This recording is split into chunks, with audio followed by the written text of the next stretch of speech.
Once again, that was the Chinese ambassador to Afghanistan, Dong Shijun, talking to our reporter, Sean Calebs. A former special U.S. envoy to Afghanistan and Pakistan says the international community, including China, has helped encourage a long-term peace in Afghanistan. We asked Ambassador Mark Grossman, who served as envoy from 2011 to 2012, what he thinks a successful Afghan election would look like. I think the fact that there's going to be an election on the 5th of April is already a huge success. And when you look at the courage that Afghan people have shown in the face of some pretty serious attacks now by the Taliban to continue to be interested in voting and registering, they want to have their say.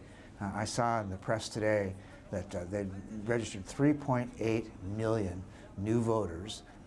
A third of them are women. And so I think people really want to have their say in Afghanistan. Second really important thing about the election is that if it goes off successfully, and I hope it will, this will be the first time in Afghan history that one leader will be democratically elected and then hand off to another. So it's a really very big thing. I think Afghans are going to fight for what it is that they've achieved these past 10 years at great cost. Great cost to us, great cost to the international community, and of course, great cost to Afghans. But I think they're going to fight. And one of the ways they will show that fight is through the Afghan National Security Forces. And you'll recall that last year, there was a milestone where in the middle of 2013, in fact, all of the combat operations are now led by Afghans. And by December of this year, 2014, the combat mission of international forces will be finished. And so, as you say, they're fighting. They're taking casualties. They're defending their country. When you read in the press that there's been an attack by the Taliban, if you keep reading down the way, what do you read? The attackers have been killed. No buildings were taken over.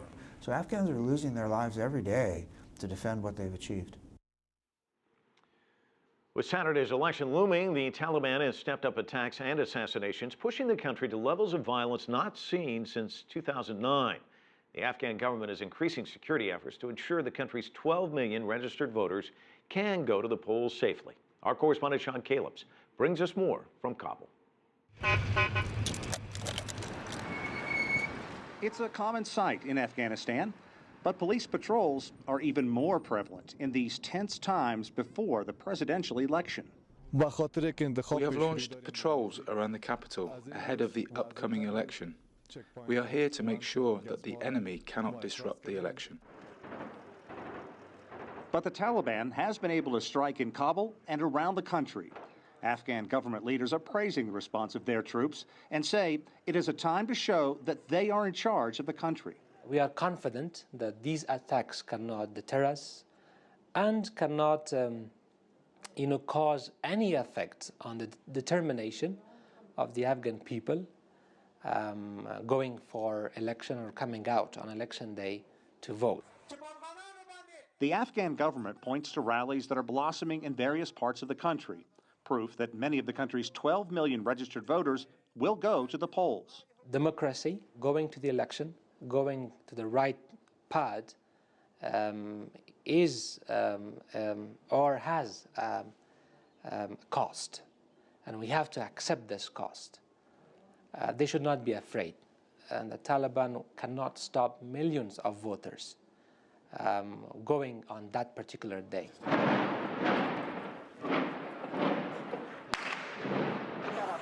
This week, there has been a wave of violence. Insurgents unleashed deadly, high-profile assaults designed to intimidate voters and keep them away from the polls.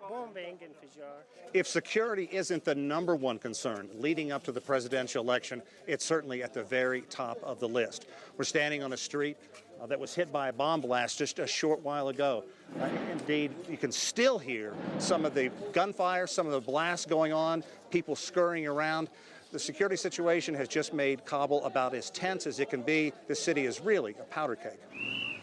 Checkpoints are more tense, and soldiers know that every time they head out on patrol, something bad can happen here. But it is the price they pay if Afghanistan is ever going to lose the reputation of being one of the most deadly places on earth.